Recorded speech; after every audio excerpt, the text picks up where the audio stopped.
Hey fam, it's Tasha MAMABEAR Prepping. Welcome to the channel. Welcome back to the channel.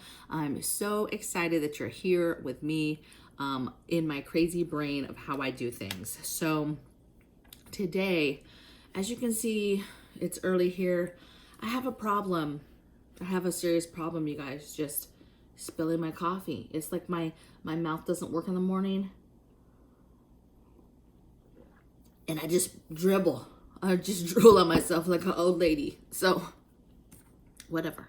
So, I wanted to bring you guys, let's get to the topic. I wanted to bring to you guys today this topic because I see it all the time in all types of feeds, social media feeds, right? The question always comes, if you're part of any kind of preparedness channel, even normal feeds, right? Especially military feeds.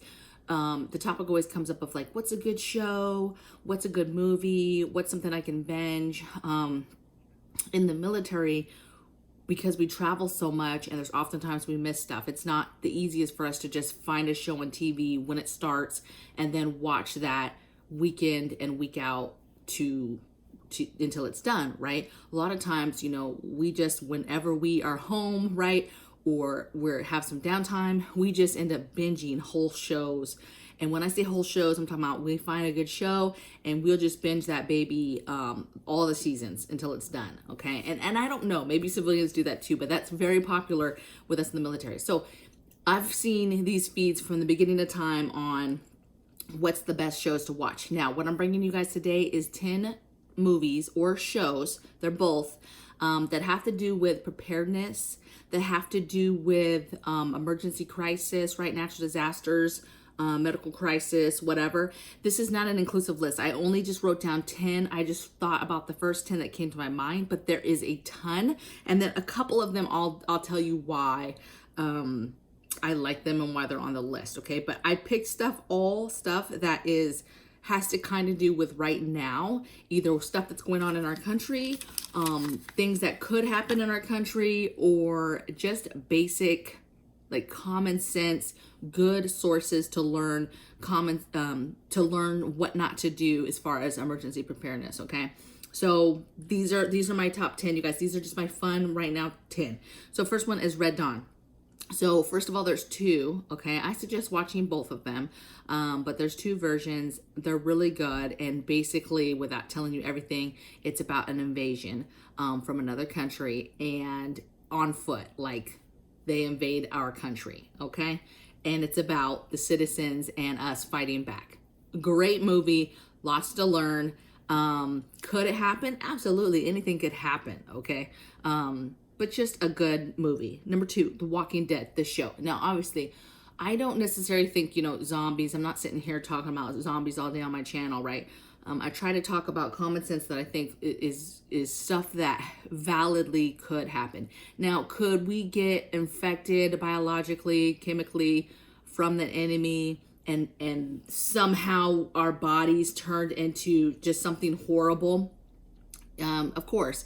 I don't know that we would be walking around though trying to eat other people and kill people, okay? That's kind of a fantasy, you guys. But it is something that you should take serious because the pretense underneath it is a very real threat that could happen as far as biological and chemical attacks, okay? From the enemy, okay? But there's stuff to be learned as far as survival and what not to do. Like the whole, don't go out there. Why are you doing that? Like that whole thing is still very big. The whole lesson about whether or not to trust people and why you don't want to trust the most people. All through that show, there's examples of, what not to do. People traveling the whole land and trying this theory of trying to go from one place to another just is probably not going to happen. Okay. Yes. If after a long time you've run down your resources and it's time to move on. Okay. But you're not doing it over and over and over, you guys. Okay. You're buckling down, you're digging in somewhere and you're staying safe. Next one is containment. Obvious reasons, right? Has to do with infection, medical infection, and the whole crisis of how fast. I think the lesson to be learned is how fast something can spread and really take us out, okay? And if something very, very serious comes our way one of these days, I'm not sure that we're going to, one, take it that serious because of what's going on, but just two, it just spreads so fast, you guys, and it's very hard to, like this says, contain, okay? Next thing is the show Alone. I don't know, I've mentioned this show before in some of my other videos. Basically, it's a show where they drop 10 people in a very, very remote area, wood area, and they have to survive. They get to bring some things, right? They bring a pack and they have some stuff. But when I say they're alone, like there's no cameraman, they get stuck there with their own, with a box of camera stuff, and they have to do all the videos, all the recording. They're there 100% alone. There's 0 people around until they pick up the phone and call people and say they tapped out. And they win $500,000 if they're the last person to stay out there. So literally the season can last, 10 days if the last person, to tap, everybody tapped before that, or it could last, 3 months. Okay. So, and their seasons, it's usually a place that's very rainy and wet and soggy, and that has a winter time. And it's just a fun show because you get to psychologically, you get to see mentally how hard, because these are hardcore ladies and gentlemen that are survivalists and do this for a living, some of them, and have traveled and done some of the hardest stuff in life, in the world, physically, right? Their knowledge is there, but mentally. So you learn how hard it is to, one, make it as a lone wolf without the comfort of people.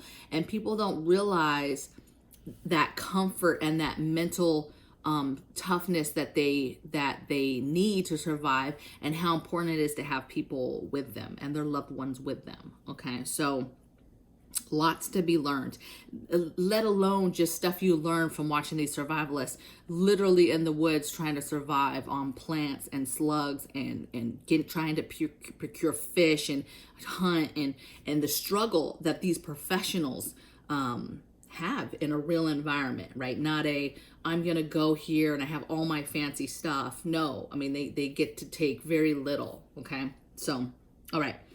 The next one I have is, so this is a good one that is kind of in line with what I preach every day about, hey, no grid, prepare for no power, that type of thing. And that's Revolution. So this show I think only had about 3 seasons, but it literally was, and I forget what the initial thing that took down the power, but literally like an EMP, CME type situation happened where all of a sudden they had no power, and it's them living in a world where they're going back to horses and carriages and things like that, and about the different types of people that group up and whether they're good and bad and if they can trust each other. It's that whole lesson of trusting people, but it's more of there's sanctions, there's different things that have set up and them trying to survive. Okay, so next one I have is Naked and Afraid. So again, my significant other does not like this show at all. He just does not mentally understand how somebody would want to take off all their clothes and go to the woods and get on camera doing it and try to survive with nothing, right? They literally, each contestant gets one item, and then the show gives them an item. Usually the show, if one of them doesn't pick like a pot or a fire starter, the show will give them that. But they literally will just have those 3 items, whatever they are, and they're butt naked and they're in the woods and they're in different locations trying to survive. Meaning they go out there with no food, no water. They have to procure food. They have to get their water. They have to make the water safe to drink. I mean, it's wild, and they have to do it for 21 days. Okay. So I absolutely love the show. They have an XL version. So normally it's just a man and a woman that teams up and goes out there. They've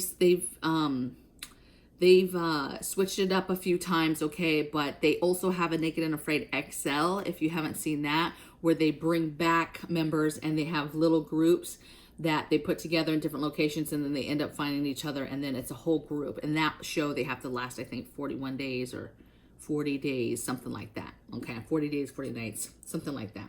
Anyway, I love the show because, again, it shows you the interaction of people and how people do not always get along. But yet you have these 2 people that are strangers that are trying to survive together, who are used to doing things differently, have different personalities.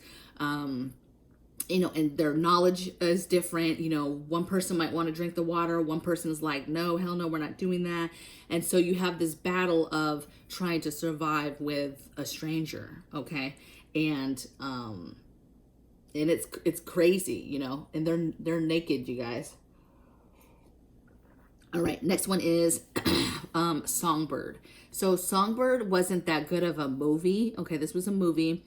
It wasn't like phenomenally done, right? However, it's crazy and it needs to be watched because it basically talks about what's going on now, but like in the future. So like, you know, it's the same thing that we're happening now, but with like a different number at the end. And it's like alluding to the fact that like we're in the future still dealing with this several years later, and it's upscaled crazy as far as lockdowns and camps and different stuff. It's wild, okay?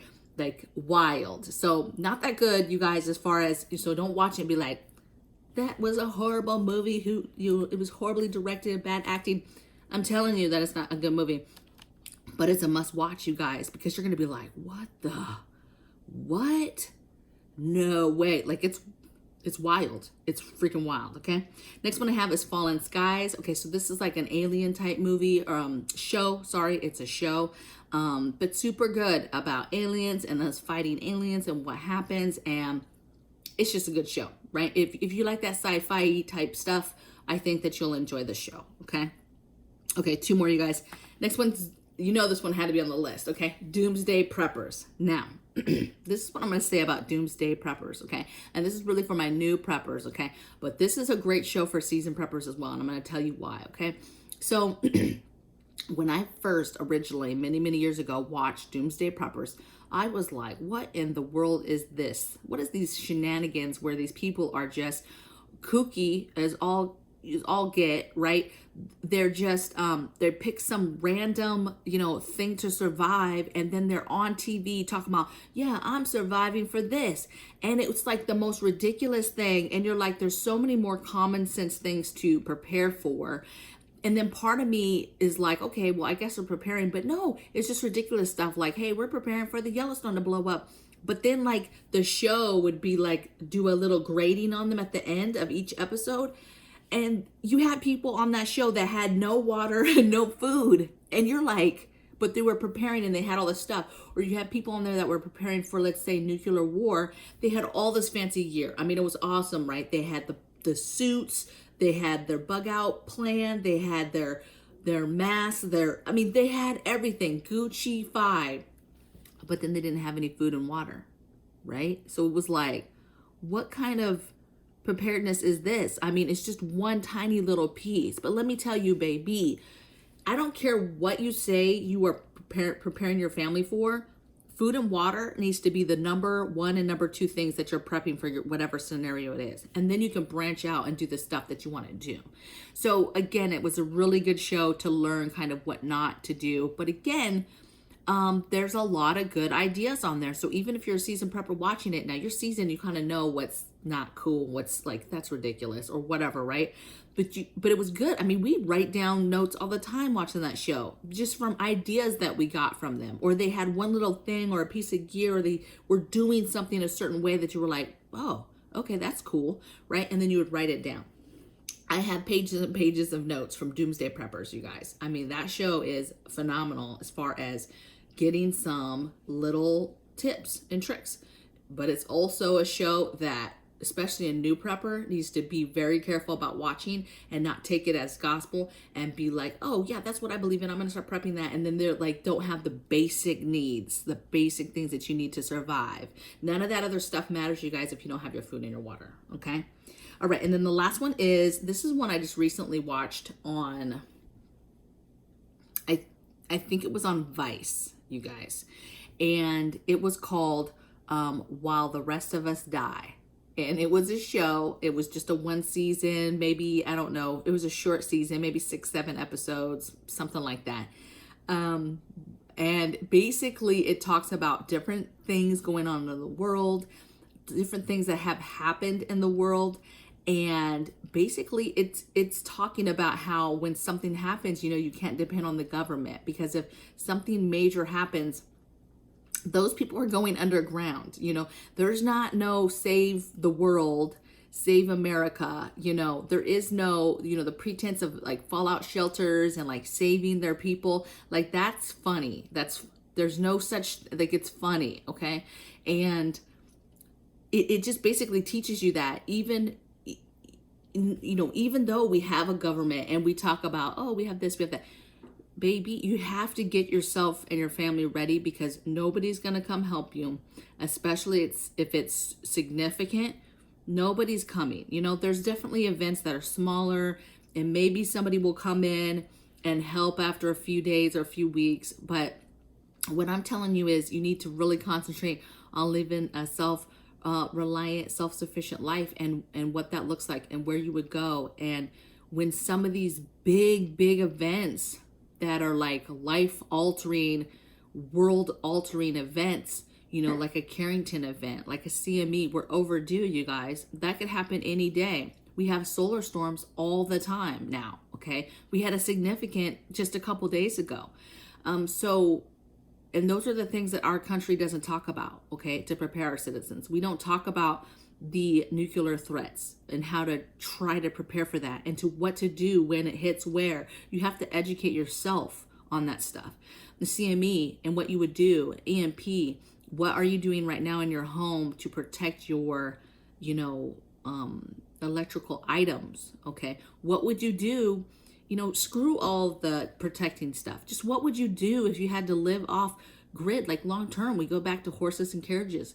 Like, what does that look like for you? What do you have in your home right now that will help you do things like they used to do back in the day, like actual tools to do things, not stuff that plugs in and cooks stuff or makes stuff or does stuff for you? Okay, like those are the things that our country doesn't really tell our citizens. We don't talk about the important things that could maybe happen. And that show was very interesting, because it kind of talked about that, those hush topics that we don't really talk to our people about. And the thing is we could get ahead of a lot of things if we actually talk to people and prepared them. Of course, that's not the plan, but very interesting show. While the Rest of Us Die, I think it was on Vice, not that many episodes. And those are my shows right now, you guys. All I did was I had gotten the question, hey, what's some good prepping shows, preparedness shows, survival shows? There is a ton, okay? I mean, way more than that, okay? And I'm sure in the comments below, you guys are going to put your favorite shows, your favorite survival shows. Put them in the comments below, because anybody watching this video, trust me, they're going to be interested in what I say, the ones I said, and then they're going to be watching the comments to see what you guys say as well, so they can get some good, you know, TV and movie ideas. So just a little fun video today. I'm in love with all these type of shows. Me and my kiddo, for years and years, we were obsessed with watching like all of the natural disaster movies. Like if it was an earthquake movie, we watched it. If it was a tsunami movie, we watched it. I mean, we watched all of those. So we just love sci-fi, alien, like all that stuff we love. So have fun. I hope there was at least one thing on this list that you haven't watched that you're going to take a look at now. And I hope you have a blessed day. Take care. Bye.